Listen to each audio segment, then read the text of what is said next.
Hey guys, look, I have a microphone now. Happy 2025. This is quite a different video, a very different video than I normally post. It's kind of like a reflections, resolutions video. I don't know if anyone wants to watch this, but I thought it would be kind of nice for me as well to reflect on the past year, which was like so amazing and so hard in so many different ways. I'm in Richmond Park. I'm walking to my favorite tree where I spent a lot of lockdown just kind of hiding. For the past 3 weeks, I've been locked away in the British Library writing my coursework, and I'm feeling like I'm going insane. So I thought being in nature would probably be a good thing. So let's get over there.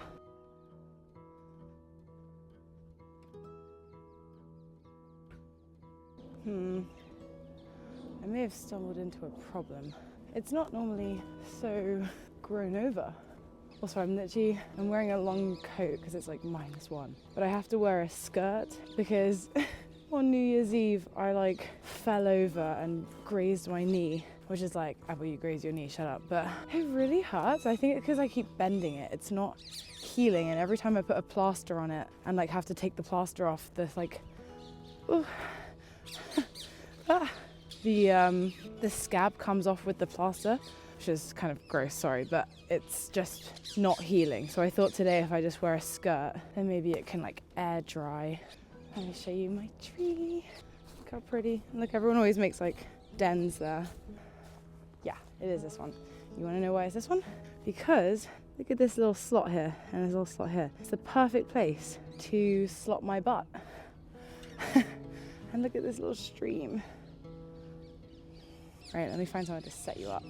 That is gonna have to do. Okay. Right, so I've written some stuff down. Things I'd like to talk about and some resolutions I have. Okay, so I think it's important to start with gratitude because I was having a conversation with my mum a few days ago and I was like, I feel like this has kind of been a nothing year for me. In 2023, I felt like I'd achieved so much. I was working a lot and I got into Cambridge and all these big things were happening and I was like, wow, this is a year that I achieved so much. And then last year, I just kind of felt like, oh, I was at uni and that was kind of it. But I had to put things into perspective and think about all the things that were so amazing last year. For example, I got a 2-1 in my final exam, which is so funny. At the time, I was kind of disappointed because obviously everyone wants a first. But actually, I got a high 2-1. I was 2 marks off of a first. I was in 3 plays and I was going out all the time and wasn't slaving away over work, you know? So I feel given the fact that work was definitely not my priority, I was very proud of myself for achieving a 2-1. So that's something I achieved. Another big thing this year has been friendship. I have just made the most incredible friends and just feel so secure in my friendships and feel like I've found my people, you know? I'm also scared that the angle is not good, so I'm just gonna quickly check the camera. Okay, for now I'm gonna be here. What was I talking about? Friendship. It's just been so nice. I've always had friends, but I think one big thing that's changed this year is that I'm a lot more confident as a person and more confident in myself and my social abilities. I think when I was, before I went to uni and I was living I was living with my ex-boyfriend in London and I was working and it was quite lonely. I really started to doubt my social abilities. I didn't think I was very funny. I didn't think I was very socially apt.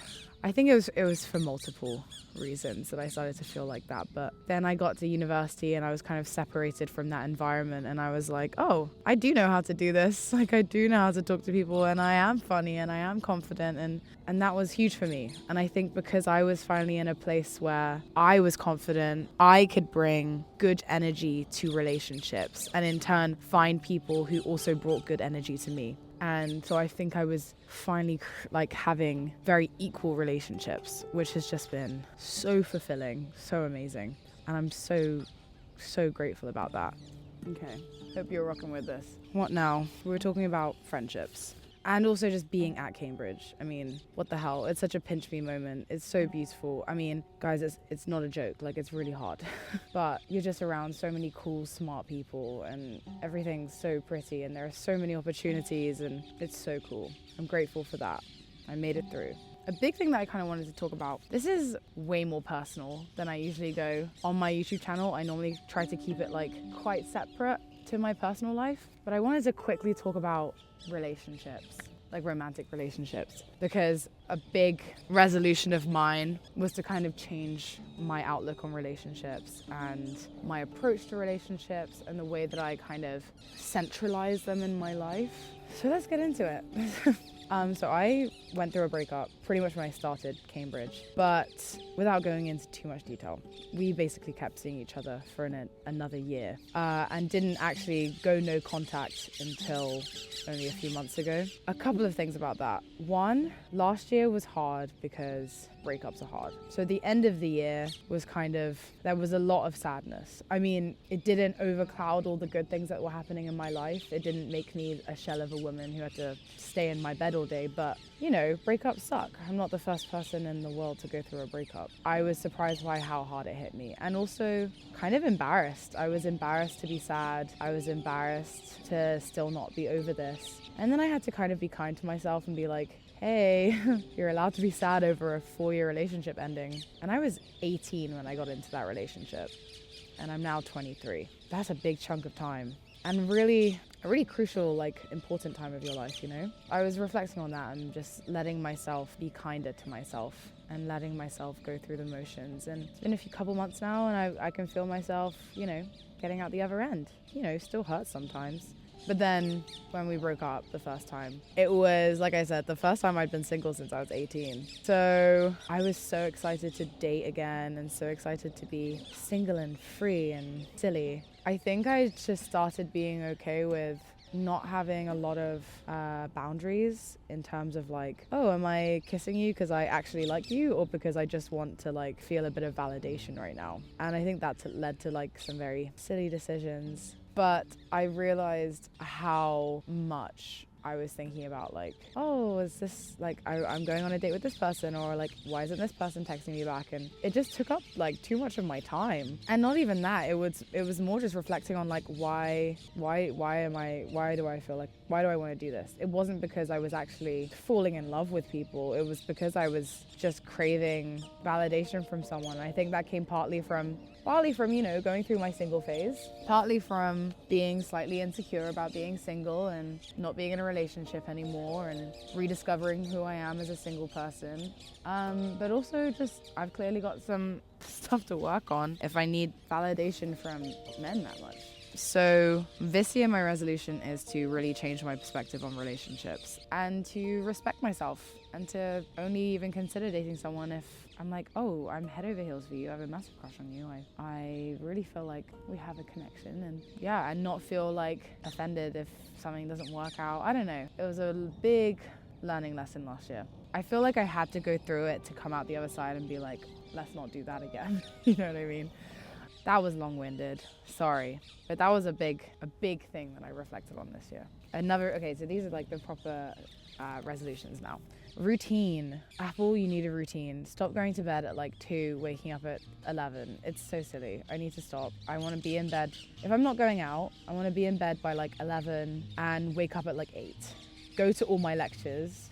Because I'm paying £9,000 for what? To not go to my lectures? So stupid. In terms of routine, I want to try and meditate or journal every day and make sure I'm exercising and stretching way more consistently. Exercising at least every other day, stretching every day, because I remember going to a masseuse and she was like, you have one of the worst backs I've ever felt. And I was like, oh, period.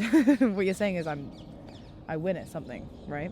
All of that to kind of stabilize me. I think my personality is someone who's quite up and down. I'm super happy and then I'm super sad and I'm super energetic and I'm super low. And I feel like it's because I don't have a routine and I don't have anything that I don't do anything that really keeps me kind of grounded, you know? And I feel like doing something like meditation once a day or yoga once a day will just kind of hopefully settle me a little bit more. I'd like to be way more careful with money money. I need to stop buying people shots at clubs, because what's up with that? Why is my love language gift giving? I want to get through my college checklist. I made a college checklist, trying to visit every college, go to every formal, go to every bar, go to every library, and Evensong, which is like the chapel service where they sing and stuff. The final thing that I've written down is embrace everything and embrace Cambridge, because it will be a memory soon, which is so real.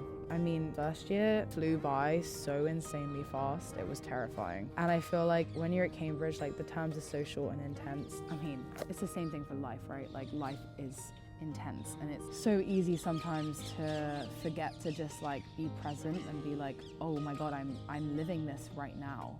I meet people who are like 50 who still talk about how much they miss Oxford or Cambridge, you know? I know that's gonna be me, and I want to make sure I have as many memories locked in here as possible. So all in all, it's been a really good year, and it's also been really hard, but that's okay, because one, I got through it, and I got through it successfully, and I've learned so much. So yeah, it's been pretty good.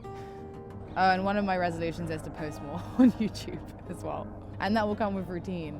But yeah, going into the new year, grateful and ambitious and kind to myself. Thank you all for being here. Thanks for watching. Thanks for being interested. Pretty cool.